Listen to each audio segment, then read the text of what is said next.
Le he titulado al mensaje de hoy, requisitos para ser un pastor o diácono. Y lo primero que me gustaría mencionar es que tal vez algunas mujeres están pensando, pero ¿para qué quiero yo saber los requisitos para ser un pastor si bíblicamente hablando las mujeres no pueden ser pastoras? Bueno, pero tal vez su marido puede ser. ¿Sí me explico? Tal vez usted puede ver en su marido esas características que vamos a estar estudiando hoy y usted puede dejarme saber a mí. Me dice, pastor, mi marido tiene todas esas características que usted ha mencionado. Pues podemos hablar con él y podemos pedirle de que nos ayude en el ministerio. Pero recuerden, entonces todos debemos estar poniendo atención porque estos son los requisitos específicos que la Biblia establece para las personas que quieren ser pastores. Y también vamos a estar hablando acerca de los diáconos. De antemano me gustaría afirmar, aunque vamos a llegar a ese momento, que personalmente no estoy completamente convencido de que el diaconado es exclusivo solamente para hombres. Yo no estoy completamente convencido. No obstante, cuando lleguemos a ese punto voy a hacer algún comentario al respecto. Pero solamente para que sepamos, ¿verdad? Yo estoy completamente convencido que solamente hombres deben ser pastores, pero no estoy completamente convencido que solamente hombres deben de ser diáconos, o si realmente es posible que existan diaconisas en la Biblia. El término existe en la Biblia. Lo que no sé, como lo vamos a ver en un minuto, con exactitud, es que si se está refiriendo específicamente a las esposas de los diáconos o está hablando de un cargo específico de una mujer cumpliendo el diaconado. Dicho esto, aunque ya lo he mencionado, se sobreentiende que todos los requisitos pastorales deben ser cumplidos por hombres.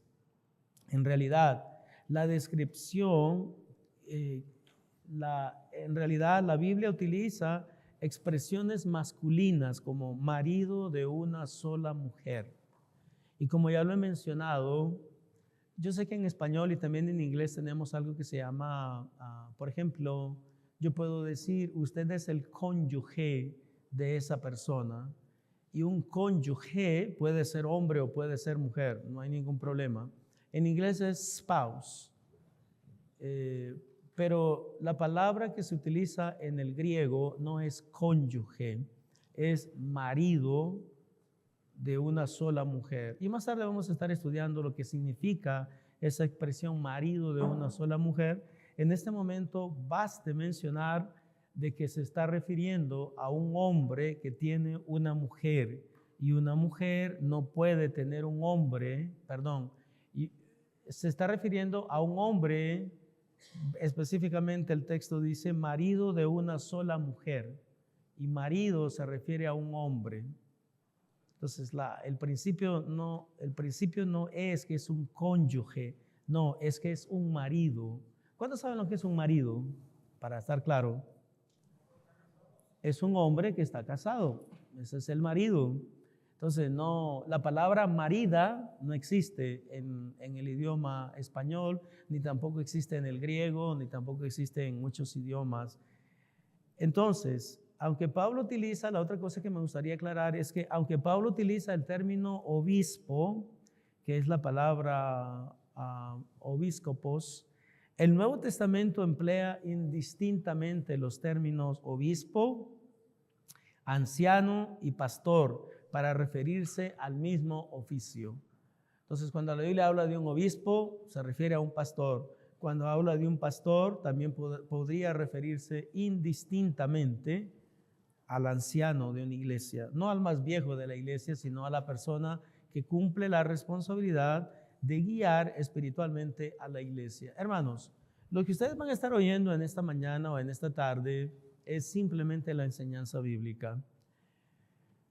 Se la voy a tratar de explicar de la mejor manera para que usted entienda el texto y para que usted comprenda cuáles son los requisitos específicos que Dios enfatiza.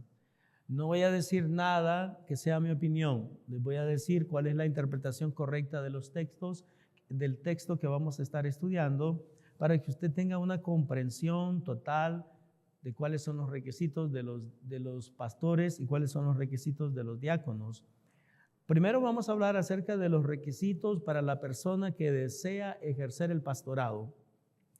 Le invito nuevamente que a partir de este momento ponga mucha atención, porque tal vez algunas de las personas que están aquí, Dios las está llamando al pastorado o Dios las está llamando al diaconado, y es muy importante que usted entienda las características o los requisitos que debe tener. Primero, el desear ejercer el pastorado es algo muy bueno. En otras palabras, si alguien le dice a usted, fíjate que yo estoy sintiendo el llamado a ser pastor, eso es bueno. Eso es bueno que tú tengas el deseo de querer ser pastor.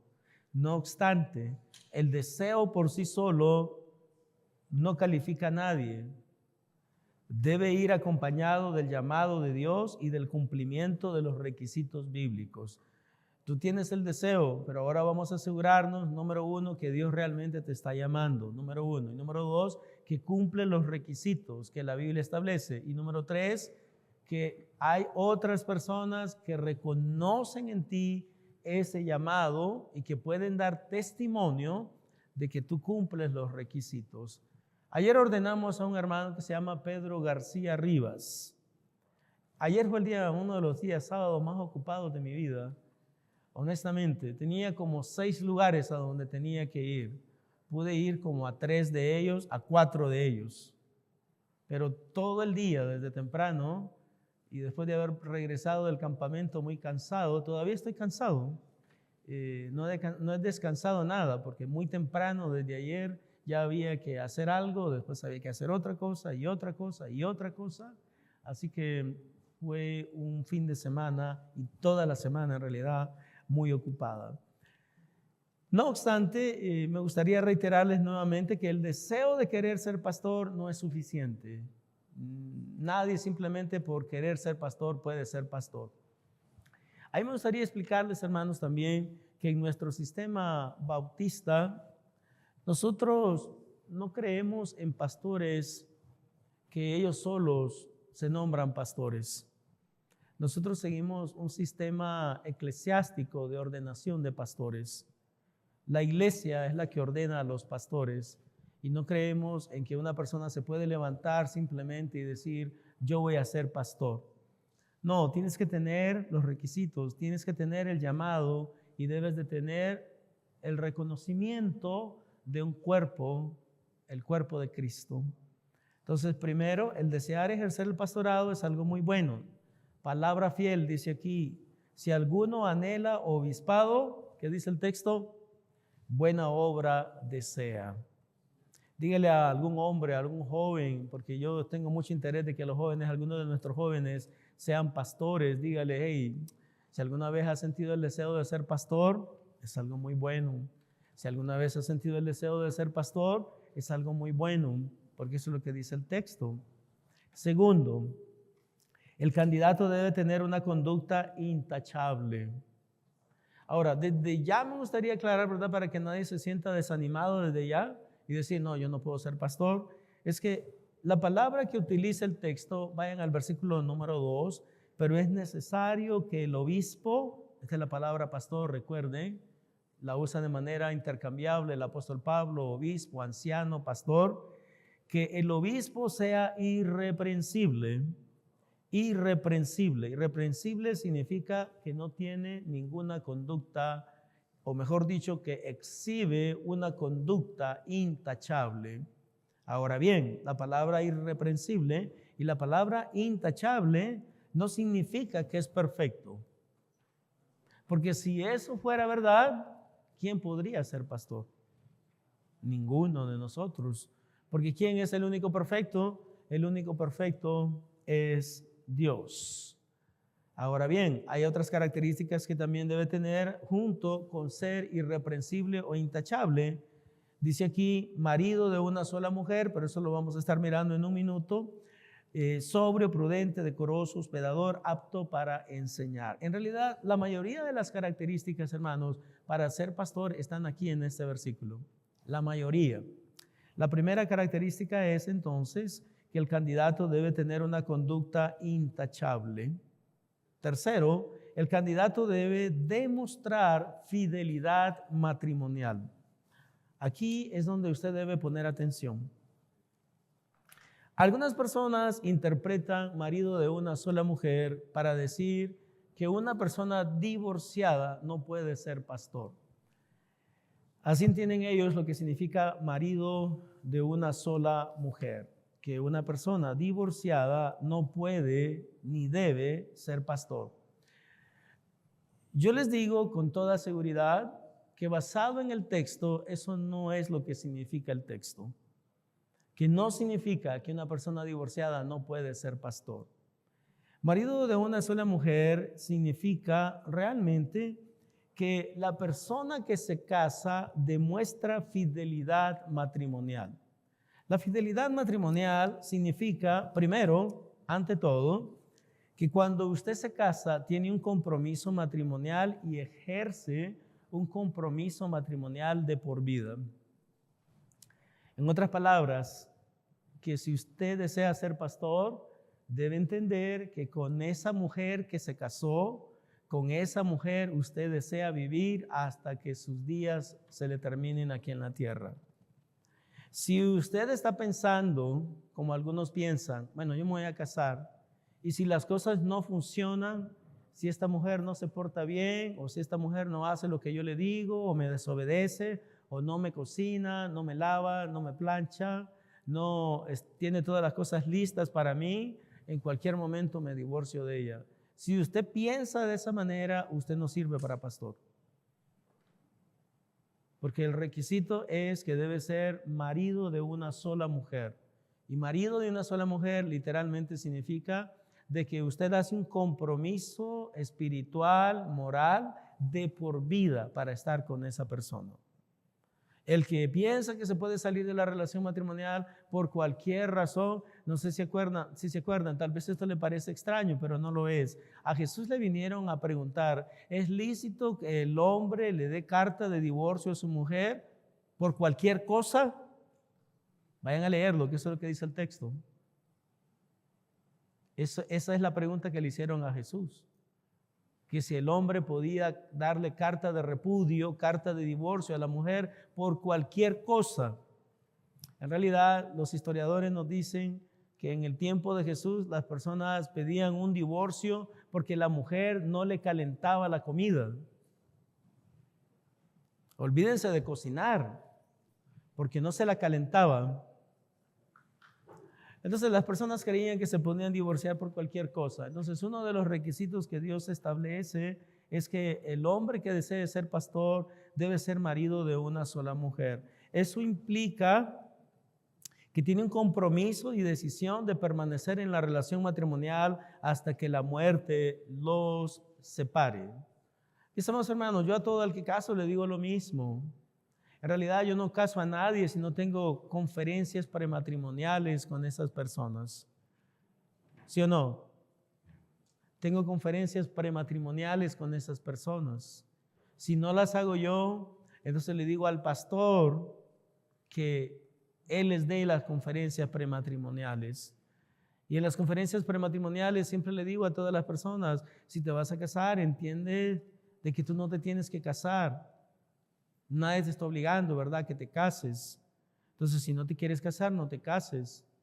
Pero si te vas a casar, debes entender que estás tomando un compromiso de por vida. Cuando yo caso a alguien, siempre le digo lo mismo. Yo, como ministro del Señor y por la autoridad que el Estado de Missouri me confiere, como ministro del Señor Jesucristo, les declaro marido y mujer, y lo que Dios ha unido, que no lo divida ningún hombre o que no lo separe ningún hombre.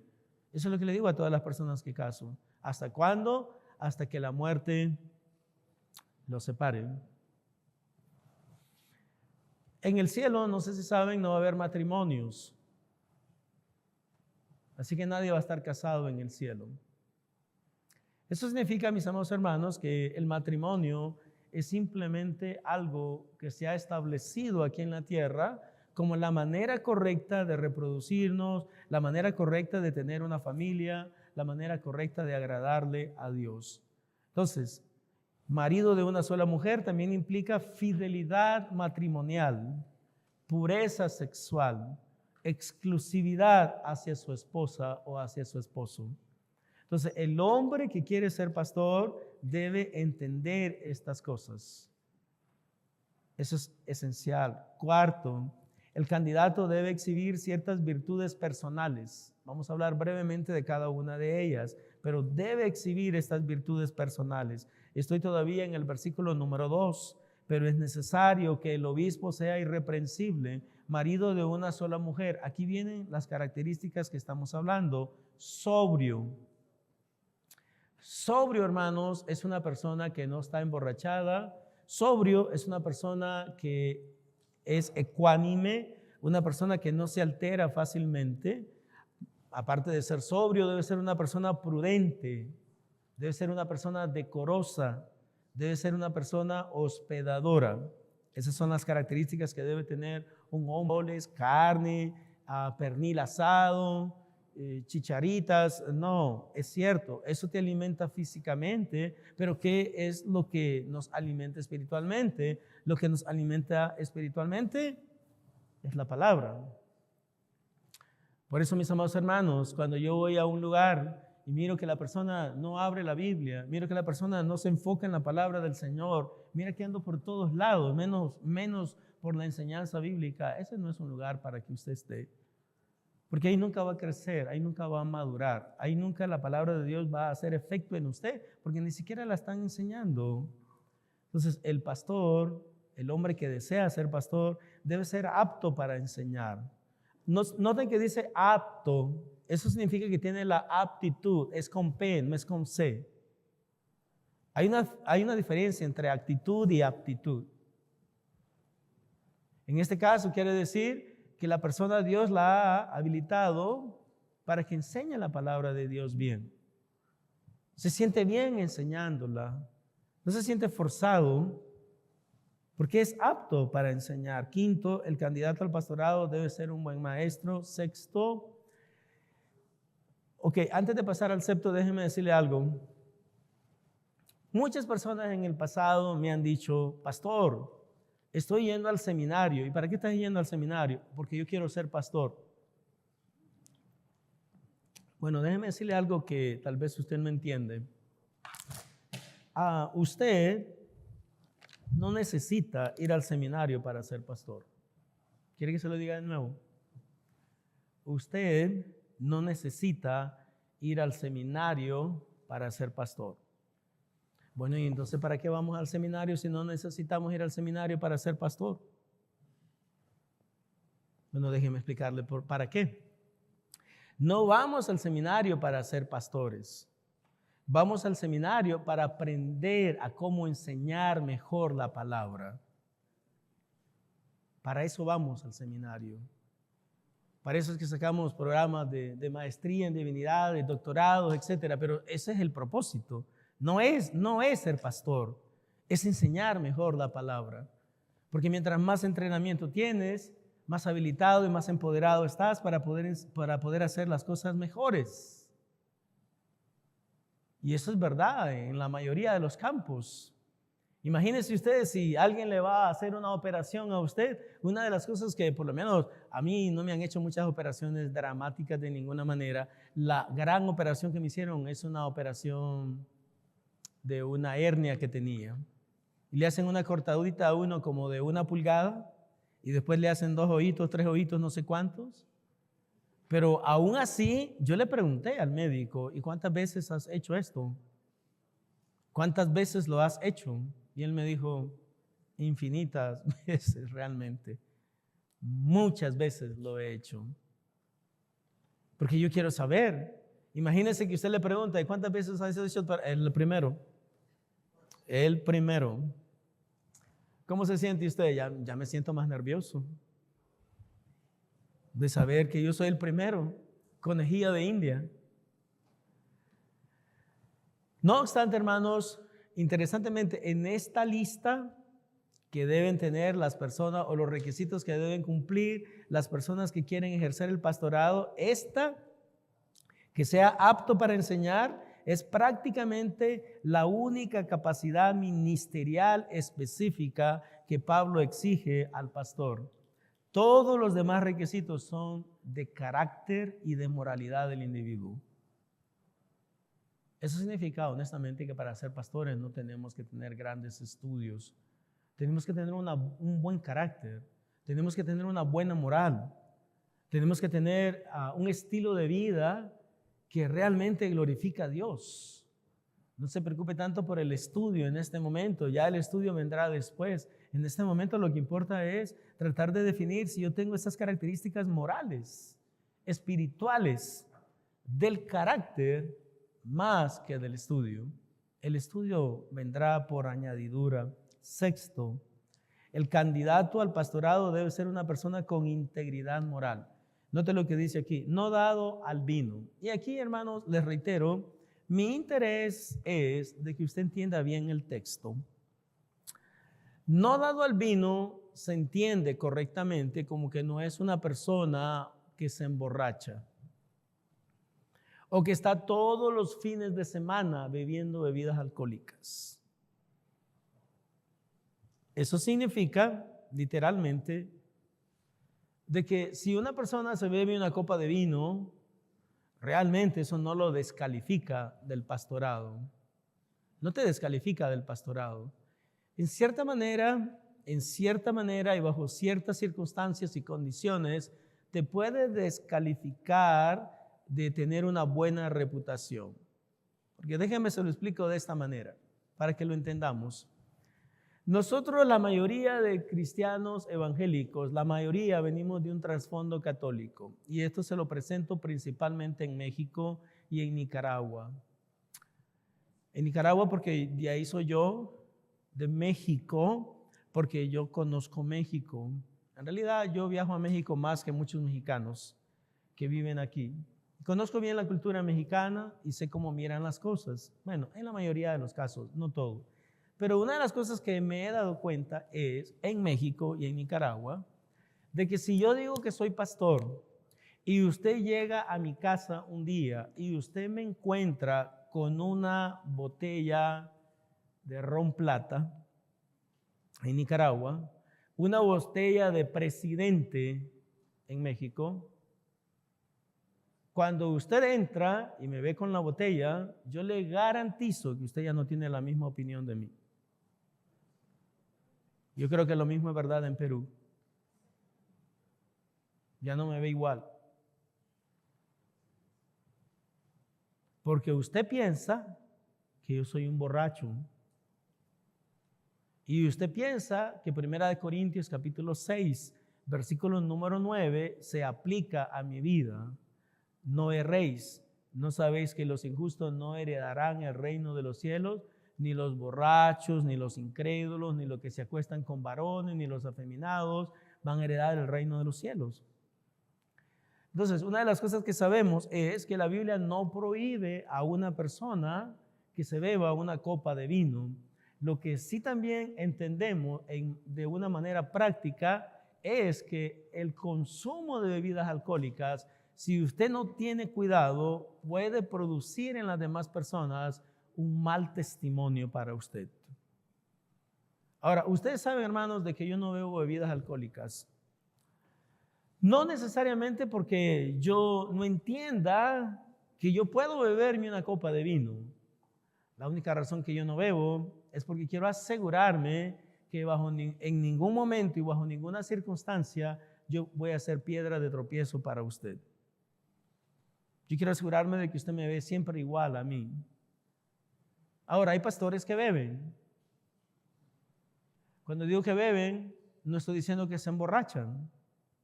Pero principalmente en la Argentina, cuando fuimos a la Argentina, miren, es normal que las personas beban vino, más vino que cualquier cosa. En realidad, le estoy diciendo la verdad, cuando íbamos a ir a comer a algún lugar, el pastor llevaba su botella de vino. El pastor llevaba su botella, los hermanos donde comíamos tenían sus propias botellas de vino y todas las compartíamos. Ahora, lo que yo les puedo dar testimonio, yo no sé si después se las ponían, ¿verdad? Es que mientras estábamos ahí, yo no miré a ningún borracho.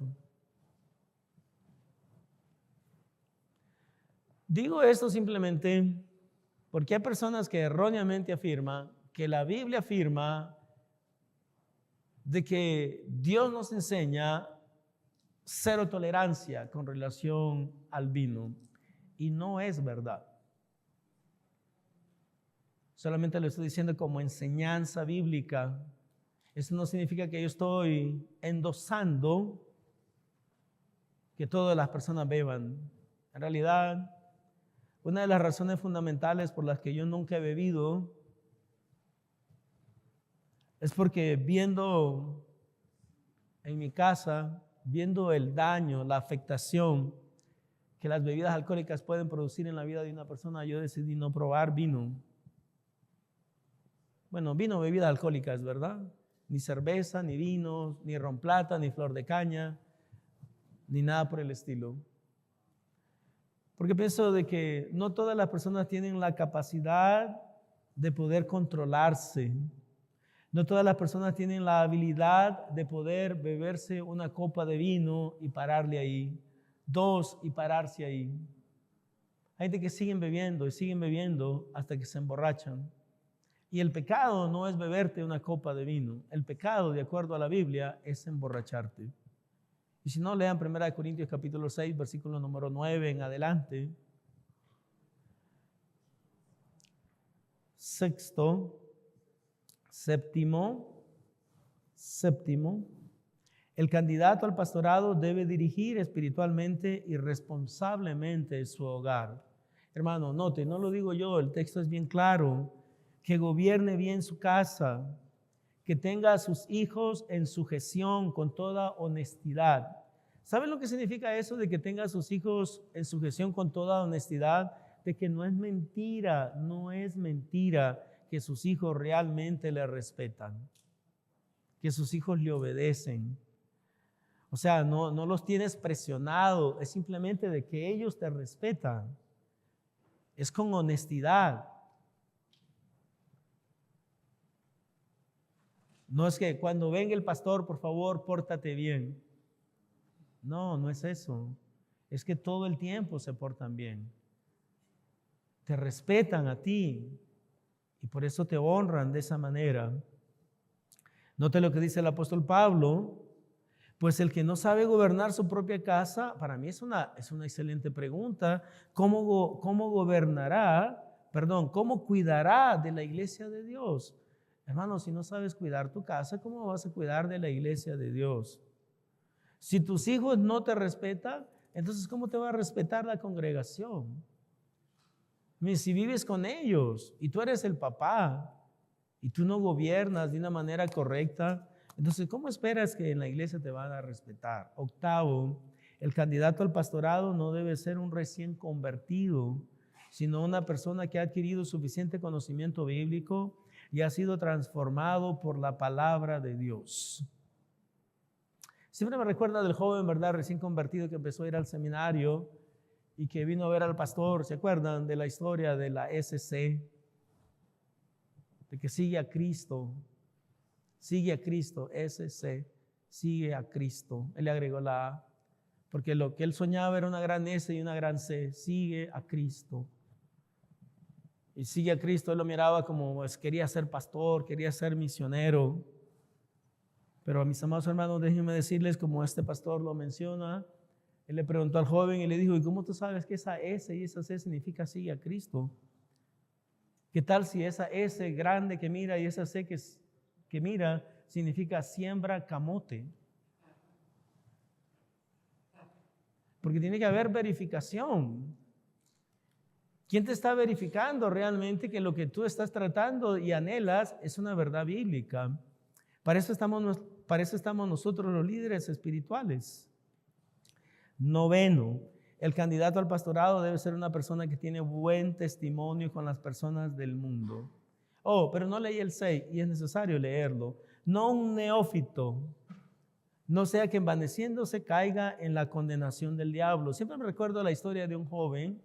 Andábamos compartiendo el evangelio ya hace muchos años y este joven, cuando empecé a compartir el evangelio, me dijo, a mí no me hable de eso. Yo ya me sé la Biblia desde Génesis hasta Apocalipsis. Wow, dije yo, qué hombre más brillante. Se sabe la Biblia desde Génesis hasta Apocalipsis. Parece que pasó por alto algunas enseñanzas del apóstol Pablo que dice, el que piensa que sabe algo todavía no sabe nada como debe saberlo. Y el que piensa que sabe algo, hágase ignorante para que llegue a saber algo. Eso parece filosofía, pero no es filosofía, está en la Biblia. Una de las características fundamentales de una persona que sabe es que nunca dice todo lo que sabe, ni dice que sabe todas las cosas que debería de saber. Entonces, una de las cosas que nosotros nos damos cuenta es que no puede ser un neófito una persona que ejerza el pastorado. Noveno y último con relación a este tema, el candidato al pastorado debe ser una persona que tiene buen testimonio con las personas del mundo. Hermanos, en general esto es verdad, pero peor aún como pastor. Como pastor usted debe tener un buen testimonio con las personas de afuera. Si alguno de ustedes desea ser pastor y Dios te está llamando a ese ministerio, tú tienes que ser un buen trabajador. El que hace mejor las cosas, el que las hace bien, el que no se anda ahí escondiendo del trabajo. Tienes que tener un buen testimonio para con los de afuera. El que desee ser el pastorado debe tener una buena relación con sus vecinos, por lo menos no estar peleado con ellos. Si vas a ejercer el pastorado, tienes que tener esas características. También es necesario que tenga buen testimonio de los de afuera para que no caiga en descrédito y en lazo del diablo. Bueno, esos son los requisitos del pastor. Los requisitos del diácono son parecidos, pero son muchísimo más cortos. Requisitos para la persona que desea ejercer el diaconado. Primero, ahora ponga atención, hermanos, porque si Dios quiere, en las próximas semanas, yo voy a estar hablando con algunos de ustedes y les voy a estar presentando la propuesta de que ustedes sirvan en la iglesia como diáconos. No son muchos, pero sí voy a hablar con algunos de ustedes, por lo menos uno o dos. Entonces ponga mucha atención porque tal vez usted es una de esas personas. Primero, la persona que desea ejercer el diaconado debe poseer integridad moral. Integridad moral. Los diáconos, asimismo, deben ser, ¿qué dice? Deben ser, o ya no están ahí, ya se fueron, ya se perdieron. Estoy en el versículo número 8 para los que están ayudándome con la tecnología. Versículo número 8. Los diáconos, asimismo, deben ser honestos. Si usted es deshonesto, usted no puede ser diácono. Sin doblez. ¿Saben lo que eso significa sin doblez? Que no es un tramposo, alguien que saca ventaja de los demás, alguien que te aprovecha de las circunstancias. No dados a mucho vino, la misma característica de un pastor. No significa que no puede beber en lo absoluto, significa que no debe emborracharse y que no debe dar mal testimonio cuando consume bebidas alcohólicas, si consume bebidas alcohólicas de algún tipo. No codicioso de ganancias deshonestas, que guarden el ministerio de la fe con limpia conciencia. Segundo, las personas que deseen ejercer el diaconado deben ser puestos a prueba. Versículo número 10. Y estos también sean sometidos a prueba primero, y entonces ejerzan el diaconado si son irreprensibles.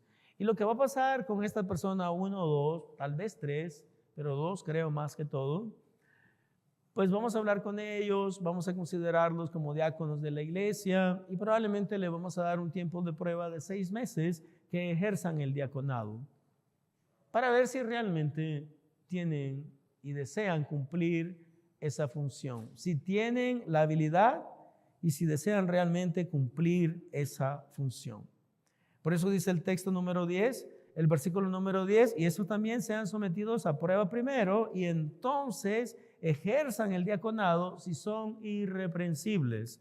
Eso significa nuevamente intachables y nuevamente, como en el caso de los pastores, no significa que son perfectos, pero sí significan que le echan ganas, que se esfuerzan, que busquen cómo salir adelante de la mejor manera posible. Nuevamente, como lo dije al principio, lo vuelvo a reiterar en este momento, algunos intérpretes consideran que este versículo se refiere en el versículo número 10, vamos a hablar en un minuto.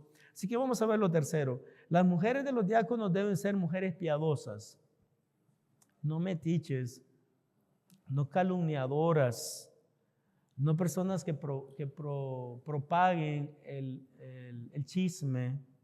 Las mujeres asimismo sean honestas, no calumniadoras, sino sobrias, fieles en todo.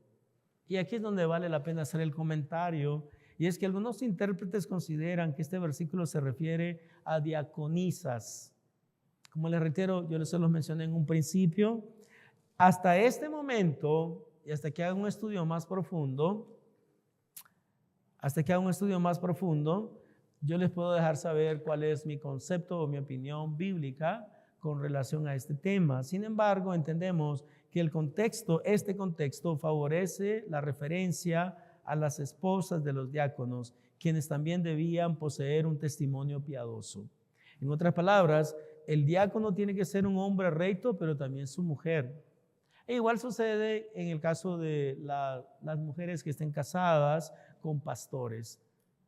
La mujer debe ser piadosa también, la mujer no debe ser chismosa, la mujer no debe ser entrometida.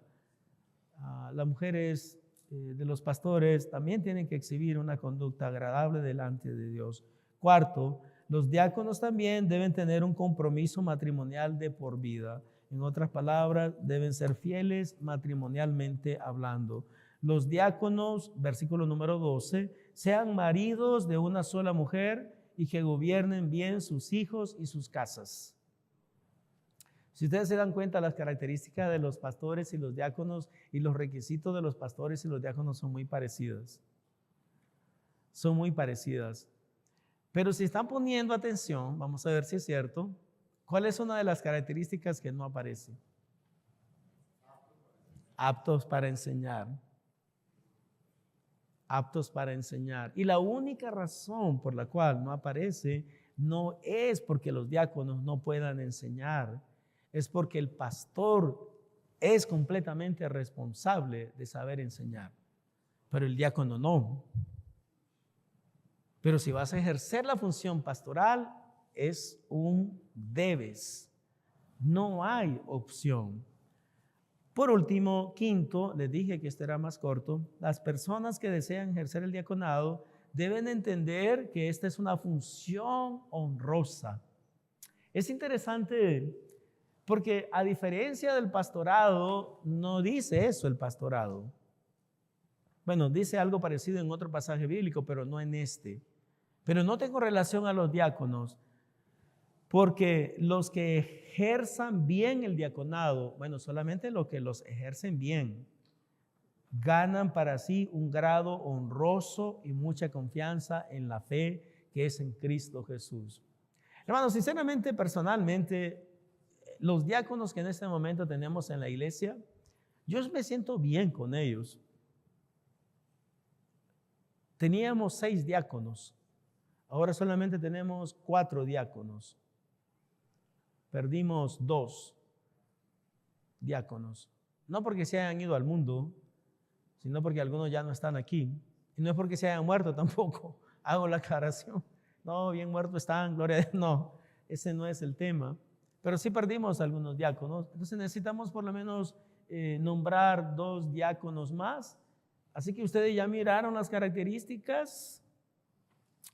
Como les reitero, voy a venir a conversar con algunos de ustedes y probablemente dentro de algunas semanas vamos a nombrar 2 diáconos de seguro, máximo 3, pero más creo que 2. Versículo 3 entonces, porque los que ejerzan bien el diaconado ganan para sí un grado honroso.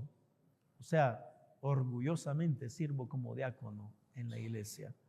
Y mucha confianza en la fe que es en Cristo Jesús. En otras palabras, los diáconos son hombres de confianza. Ocupan un cargo meritorio en la iglesia y un cargo de valor. ¿Cuál es la conclusión y la aplicación? Es definitivamente algo bueno que algunos hombres deseen ejercer el pastorado. Me atrevería a decir que también el diaconado. Si usted quiere servir en la iglesia y tiene esas características, bueno, vamos a ver si las tiene. Por eso recuerden, los diáconos tienen que ser probados primero y después ejercer el diaconado. No obstante, no cualquiera persona puede ser pastor, ni tampoco cualquiera persona debe ser propuesta como diácono. El pastor de una iglesia tiene que ser un hombre de Dios.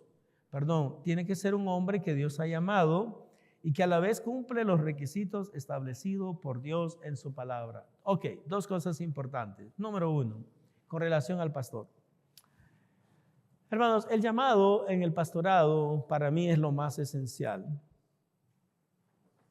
Si una persona no tiene llamado al pastorado, no te va a servir esto. Créemelo, no va a funcionar para ti. Y si tú andas creyendo que si eres pastor, entonces no tienes que trabajar y es una manera fácil de vivir y por eso tú te quieres meter al pastorado, déjeme decirle que te estás metiendo por las razones equivocadas. Si tú crees que el pastorado es con la idea de hacer dinero, déjame decirte que te estás metiendo a la carrera equivocada. Porque exceptuando que seas un pastor de la prosperidad y que mientas y que le digas a la gente cosas que no son y que si ellos entregan un anillo, Dios le va a dar 10 anillos a ellos. Si entregan una cadena, Dios le va a dar 10 cadenas. Si entregan $1,000, Dios le va a dar $10,000. No te vas a hacer rico en esto. Sinceramente, mi sentir es de que probablemente vas a hacer dinero en otras áreas más que en el pastorado. Si vas a vivir un pastorado honrado, probablemente nunca vas a tener dinero. Yo no conozco a muchos pastores ricos. En serio, no sé si usted los conoce. A los pastores reales, a los pastores verdaderos, a los pastores que no están en esto simplemente para entretener y para hacer sentir bien a las personas y para decirle que son campeones, que son más que vencedores, sin pelear batallas y sin hacer nada. Déjenme decirles de que normalmente no conozco a ninguno que sea rico. No obstante, me gustaría enfatizar, pero si tienes el llamado, si Dios te está llamando, la palabra del Señor dice que el llamamiento que Dios te hace es irrevocable. ¿Cuántos saben lo que significa la palabra irrevocable? Que no se puede revocar, que no se puede resistir, que no puedes rechazarlo. Hermanos, ciertamente yo les puedo afirmar con toda seguridad, como Dios como testigo, de que yo estoy en el ministerio porque Dios me llamó. Pastor, como querer ser pastor, de que de mí haya nacido originalmente, realmente no. Pero Dios me llamó al pastorado. Y una de las cosas también que nosotros sabemos que Dios nos ha llamado es por el tiempo que uno tiene en el pastorado. Imagínense ustedes, estábamos en el campamento y vamos a decir que habíamos 3 pastores oficialmente. Estaba, vamos a decir que pastor Lisandro, estaba el pastor Obed Salinas y estaba el pastor Luis Mendoza. El más viejo era yo, de los 3.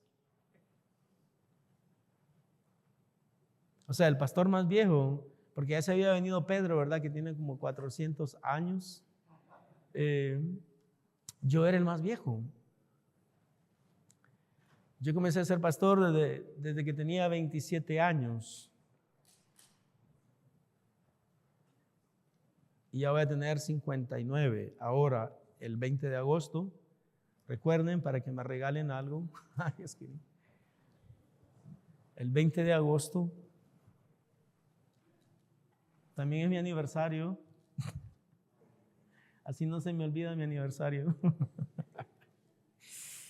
El día que se me olvide mi cumpleaños, se me olvida mi aniversario. Y como nunca se me va a olvidar mi cumpleaños, no se me olvida mi aniversario.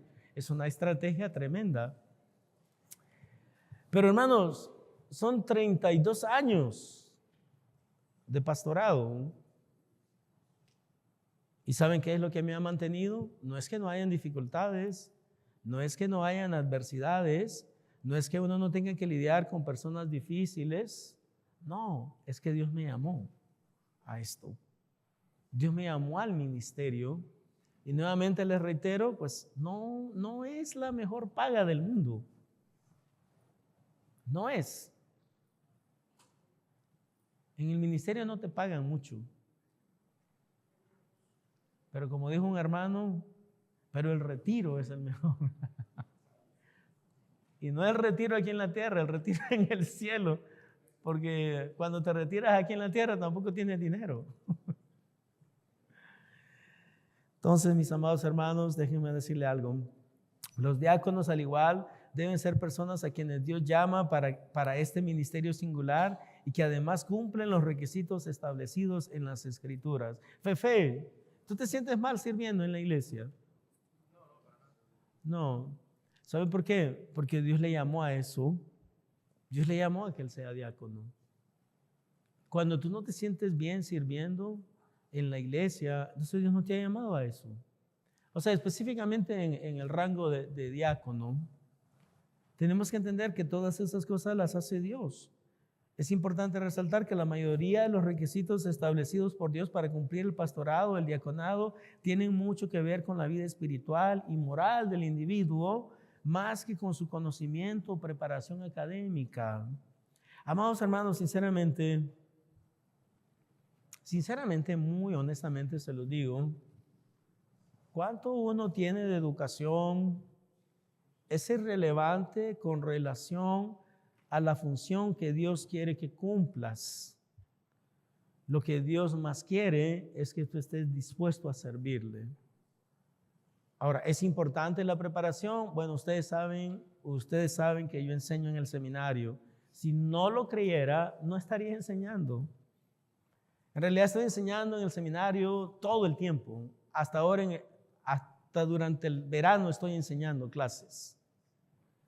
Pero una de las cosas que les digo con toda seguridad es de que la preparación académica, la preparación seminarista es secundaria. Lo más importante es tu llamado, lo más importante es tu deseo de servir, lo más importante es que tú digas, aquí estoy yo quiero trabajar para el Señor. De acuerdo con la enseñanza bíblica, es honroso para un hombre servir como diácono. El desempeño de una buena función pastoral junto con un buen servicio de los diáconos contribuye grandemente a que la iglesia pueda cumplir las funciones asignadas por Dios. Los diáconos ayudan al pastor con las necesidades ministeriales específicas que la iglesia tiene, permitiendo que el pastor se concentre en la oración, la enseñanza y el liderazgo espiritual. Si los pastores y los diáconos cumplen sus funciones asignadas con efectividad, la iglesia crece y se multiplica. Termino con una palabra, y es la palabra de Dios. En el libro de Efesios, capítulo 4, versículo 11 al 16. Lo vamos a ver ahí, a ver si lo ponen los hermanos en la pantalla, porque es más fácil. Si pueden, ¿verdad? Efesios capítulo 4, versículo 11 al 16. Y lo que quiero, hermanos, es que lo leamos juntos. ¿Qué le parece? Vamos a leerlo juntos y con esto vamos a terminar. Noten, solamente voy a hacer algunas explicaciones. Y él mismo constituyó. ¿Quién es él mismo? Dios, Cristo, el Señor de gloria, constituyó a unos apóstoles. Yo no soy apóstol, ya se lo digo. Desde la perspectiva del Nuevo Testamento y al estilo del Nuevo Testamento, yo no soy apóstol. Soy apóstol desde la perspectiva de ser un misionero y de ser una persona que me gusta comenzar nuevas iglesias. Desde esa perspectiva soy apóstol. Primero apóstoles, a otros profetas. Yo no soy profeta desde la perspectiva de decirle a usted el futuro, de leerle las manos, leerle las cartas. No soy profeta. Soy profeta desde la perspectiva de entender la palabra de Dios y darla a conocer de la mejor manera.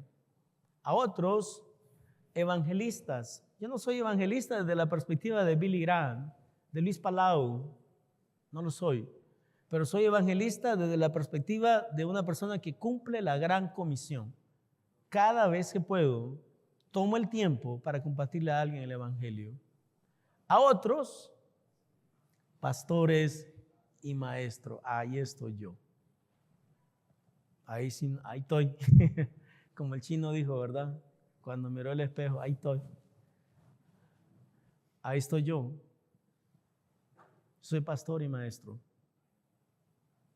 Ahora, pero entiendo la razón por la cual Dios me ha dado la posibilidad de ser pastor y maestro. ¿Para qué? A fin de perfeccionar a los santos. ¿Quiénes son los santos? No el enmascarado de plata. ¿Quiénes son los santos? ¿Quiénes son los santos? Ustedes son los santos. Entonces, mi tarea como pastor y maestro es perfeccionarlos a ustedes. ¿Para qué? Para que estén sentados en las bancas. ¿Eso dice el texto? No. ¿Para qué? Para la obra del ministerio. Para realizar el trabajo que Dios te ha asignado a ti. ¿Cuál es el propósito que tú cumplas esa función?